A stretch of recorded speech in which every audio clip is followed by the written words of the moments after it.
जय हिंद दोस्तों, मैं फिर से आप लोगों के लिए क्लास लेकर आ गया हूँ। आई होप ये क्लास आप लोगों के लिए हेल्पफुल है। अगर ये क्लास आप लोगों के लिए हेल्पफुल है तो कृपया इस क्लास को शेयर करें और सब्सक्राइब भी कर दें। दोस्तों, मैं पीछे का कई क्लास करवा चुका हूँ। अगर नहीं देखे हैं पीछे का क्लास तो कृपया उस क्लास को जाकर देख लें। और मैं अभी क्लास में यही पढ़ा रहा हूँ, पीछे में क्लास में पढ़ाया था कि किस राज्य में कौन सी फेस्टिवल मनाई जाती है। तो ये सभी मैं पढ़वा चुका हूँ और मैं आगे पढ़ाता हूँ आज। तो दोस्तों, मैं ये पढ़ा चुका हूँ, थोड़ा रिवीजन करवा देता हूँ। बिहार बिहार बिहार में कौन सा फेस्टिवल मनाया जाता है? छठ पूजा और बिहुला। गोवा में कौन सा फेस्टिवल मनाया जाता है? मांडो या सनबर्न फेस्टिवल। असम में बिहू बिहू या अंबुबाची फेस्टिवल। हरियाणा में बैसाखी। अरुणाचल प्रदेश में ड्रीप फेस्टिवल। छत्तीसगढ़ में बस्टर फेस्टिवल। गुजरात में कच्छ उत्सव। हिमाचल प्रदेश में लोहड़ी या लोसर फेस्टिवल। झारखंड में रोहिणी फेस्टिवल त्यौहार। केरला में कौन सा त्यौहार मनाया जाता है? ओणम त्यौहार। मध्य प्रदेश में खजुराहो फेस्टिवल। ये सभी मैं ट्रिक से बता दिया हूँ पीछे के क्लास में। कृपया उस क्लास को जाकर देख ले तो बेहतर ढंग से और समझ में आएगा। चलिए आज की क्लास शुरू करते हैं। तो जम्मू कश्मीर में कौन सा फेस्टिवल मनाया जाता है? हेमिस फेस्टिवल सेलिब्रेट किया जाता है, मनाया जाता है। हिमाल मेघालय दोस्तों, मेघालय में कौन सा फेस्टिवल मनाया जाता है? नोंगक्रेम और खांसी फेस्टिवल। ये ऐसे ही याद रखें, नोंगक्रेम। जब मेघालय मेघ लगता है तो हम लोगों को खांसी होने लगता है, तो मेघालय खांसी फेस्टिवल। मेघालय में कौन सा फेस्टिवल सेलिब्रेट होता है? खांसी। महाराष्ट्र में ऐसे याद रखें, महाराष्ट्र में गणेश उत्सव। महाराष्ट्र में गणेश उत्सव और गुड़ी पड़वा फेस्टिवल सेलिब्रेट किया जाता है, ये याद रखें। मणिपुर में योसांग फेस्टिवल कहाँ सेलिब्रेट होता है? मणिपुर में योसांग फेस्टिवल। नागालैंड में दोस्तों, मैं जितना भी अभी मैं करवा रहा हूँ ये सभी कहीं ना कहीं किसी एग्जाम में पूछा गया क्वेश्चन है, जो हर बार रिपीट होता है। वही क्वेश्चन मैं लेके आता हूँ जो एग्जाम में पूछा जाएगा या पूछा गया है। तो निश्चित होकर आप लोग क्लास करें। नागालैंड में कौन सा फेस्टिवल सेलिब्रेट किया जाता है? Hornbill festival.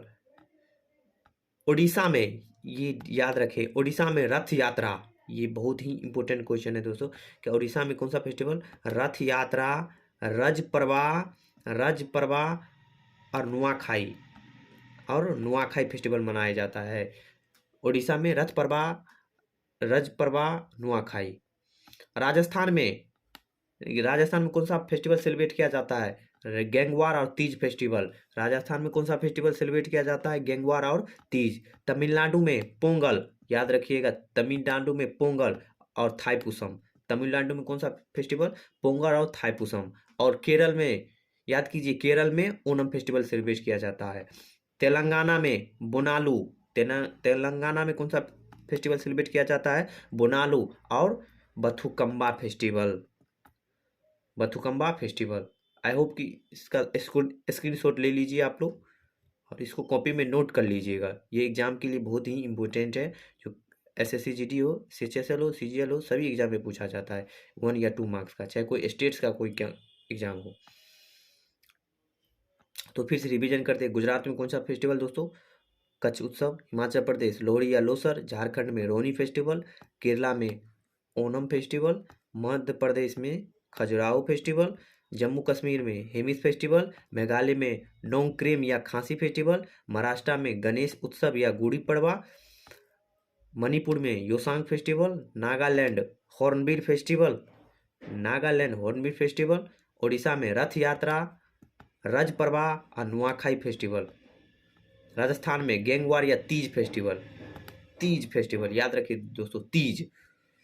तमिलनाडु में पोंगल या थाईपुसम। तेलंगाना बोनालू बथुकम्बा फेस्टिवल।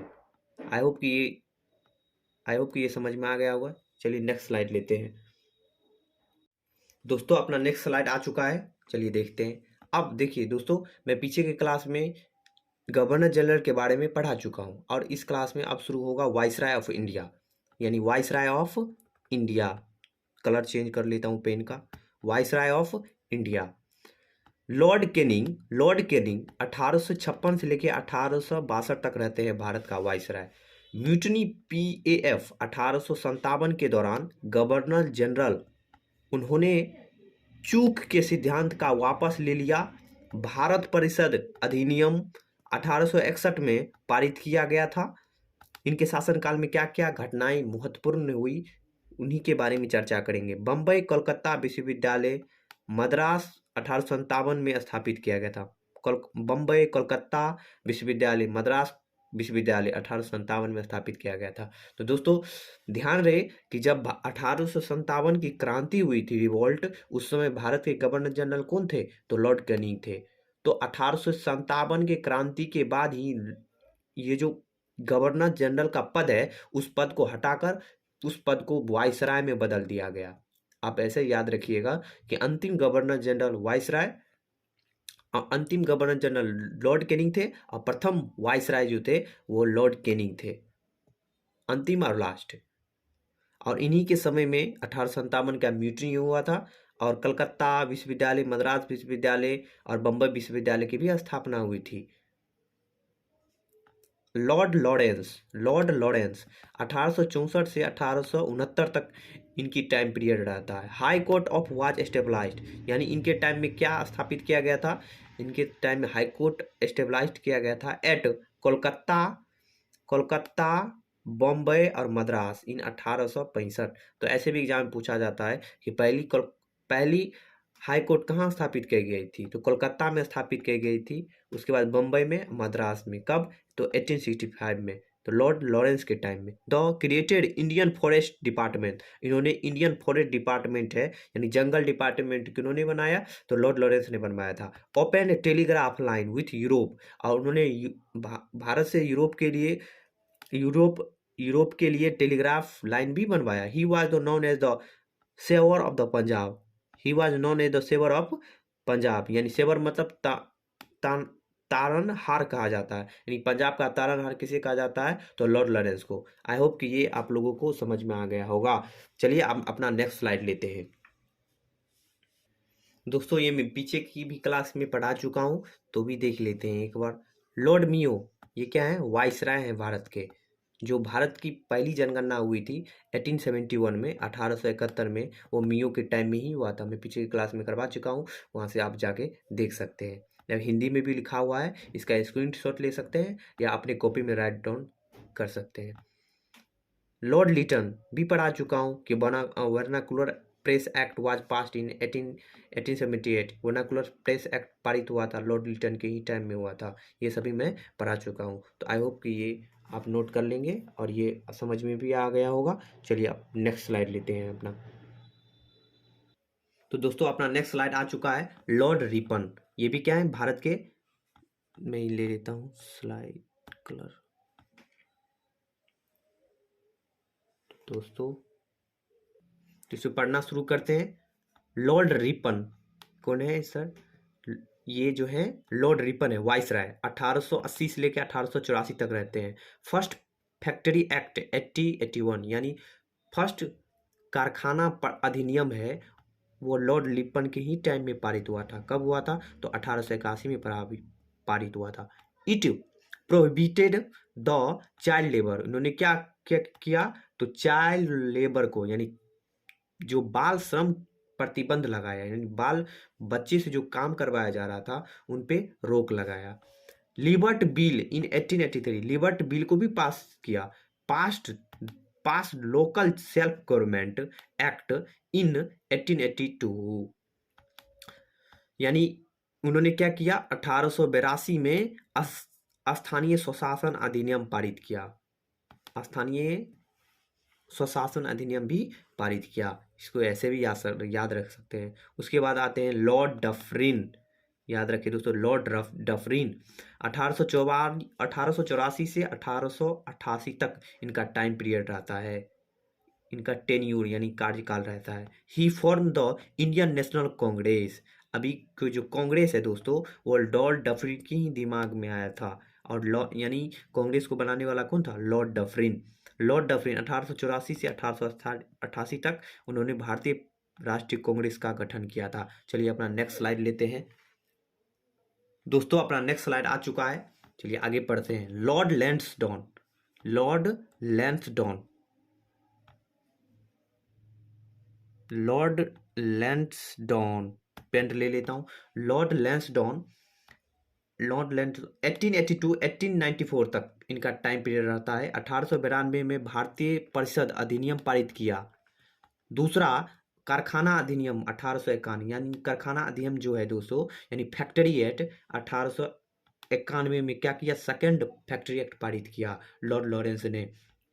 उन्होंने ब्रिटिश भारत और अफगानिस्तान के बीच एक रेखा को परिभाषित करने के लिए डुरंड आयोग की नियुक्ति की, जो अभी भी है दोस्तों, डुरंड लाइन, जो किसके द्वारा लाया गया था, लॉर्ड लैंसडौन के द्वारा लाया गया था। भारत और अफगानिस्तान के बीच में एक रेखा जिससे बटी हुई है सीमा, डुरंड लाइन, डुरंड लाइन। उसके बाद लॉर्ड कर्जन, ये कर्जन नहीं है दोस्तों, ये दुर्जन है। 1899 से लेके 1905 तक इनका टाइम पीरियड रहता है। इन्होंने क्या किया, पार्टीशन ऑफ बंगाल, इन्होंने क्या किया, बंगाल को 2 भागों में बांट दिया। पास द एंशियंट मॉन्यूमेंट्स एक्ट 1904, यानी कि इन्होंने क्या किया, प्राचीन स्मारक अधिनियम पारित किया। 1904 में प्राचीन स्मारक अधिनियम पारित किया। Establish the archaeological survey of India, दोस्तों जो अभी के ASI हैं उनको बनाने वाला कौन है, तो उनको बनाने वाला लॉर्ड कर्जन ही है। यानी आर्कोलॉजिकल सर्वे ऑफ इंडिया को बनाने वाला कौन है, लॉर्ड कर्जन ही है। कर्जन नहीं है, दुर्जन है दोस्तों। ये क्या किया था, इन्होंने क्या किया था, बंगाल को 2 भागों में बांट दिया था। एक हिंदू डोमिनेंट, एक मुस्लिम डोमिनेंट क्षेत्र में, जिसके कारण बहुत अधिक संख्या में विद्रोह हुआ था और अधिक मात्रा में लोग यहाँ पर अंग्रेजों के विरुद्ध, ब्रिटिश ईस्ट इंडिया के विरुद्ध नाराजगी दिखाई थी इस 1905 में, पार्टीशन ऑफ बंगाल के विरुद्ध। अपना नेक्स्ट स्लाइड लेते हैं दोस्तों। अपना नेक्स्ट स्लाइड आ चुका है, चलिए देखते हैं आगे। अब आते हैं लॉर्ड मिंटो, ये भी क्या है, भारत के वाइसराय ही हैं। 1905 से लेकर 1910 तक इनका टाइम पीरियड रहता है। Morley Minto reform was passed in 1909, यानी मार्लो मिंटो एक्ट जो आया था, मार्लो मिंटो, वो किसके द्वारा लिया गया था, तो लॉर्ड मिंटो के द्वारा ही लाया गया था 1909 में। मार्लो मिंटो सुधार कब किया गया था, 1909 में किया गया था। उसके बाद आते हैं लॉर्ड हार्डिंग, उसके बाद कौन आते हैं, लॉर्ड हार्डिंग। इनका टाइम पीरियड रहता है 1910 से लेकर 1916। बंगाल का विभाजन रद्द कर दिया गया, जो पार्टीशन किया गया था बंगाल का लॉर्ड कर्जन के टाइम में, उस बंगाल विभाजन को रद्द कर दिया गया। और 1911 में राजधानी को कोलकाता से दिल्ली में स्थानांतरित कर दिया गया। याद रखिएगा कि कोलकाता को राजधानी हटाकर दिल्ली में कब ट्रांसफर किया गया था, स्थानांतरित किया गया था, तो 1911 में किया गया था। तो ऐसे भी पूछा जा सकता है कि किन के टाइम पीरियड में किया गया था। उस समय वायसराय कौन थे भारत के, तो लॉर्ड हार्डिंग थे। कौन थे, लॉर्ड हार्डिंग। गांधी जी 1915 में ही आए थे, लॉर्ड हार्डिंग के टाइम में ही आए थे, दक्षिण अफ्रीका से भारत लौटे थे। होम रूल पल का शुभारंभ एनी बेसेंट ने किया था। Home rule movement was launched Annie Besant. Home rule movement जो था वो किनके द्वारा शुरू किया गया था, तो एनी बेसेंट के द्वारा शुरू किया गया था। आई होप कि इसका आप स्क्रीनशॉट ले ले। ये दोस्तों जिनको भी इस क्लास की ज़रूरत है, जो पढ़ रहे हैं, कृपया उस बच्चे तक इसे पहुंचाएं ताकि उनको भी फ़ायदा हो और मैं भी इससे मोटिवेट हूँ कि मुझे मेरी मेहनत करने से मैं वर्क कर रहा हूँ तो किसी का फ़ायदा हो रहा है, मैं भी मोटिवेट होऊंगा। तो प्लीज़ उन दोस्तों के पास इस वीडियो को शेयर करें जिनकी ये ज़रूरत है, और वीडियो को लास्ट तक देखें। तो अपना नेक्स्ट स्लाइड लेते हैं दोस्तों। आई होप कि ये वीडियो आप लोगों के लिए हेल्पफुल है। अगर ये वीडियो आप लोगों के लिए हेल्पफुल है, कृपया इस वीडियो को शेयर करें, लाइक करें एंड कमेंट करें। जय हिंद, जय भारत। अब नेक्स्ट क्लास में मिलेंगे।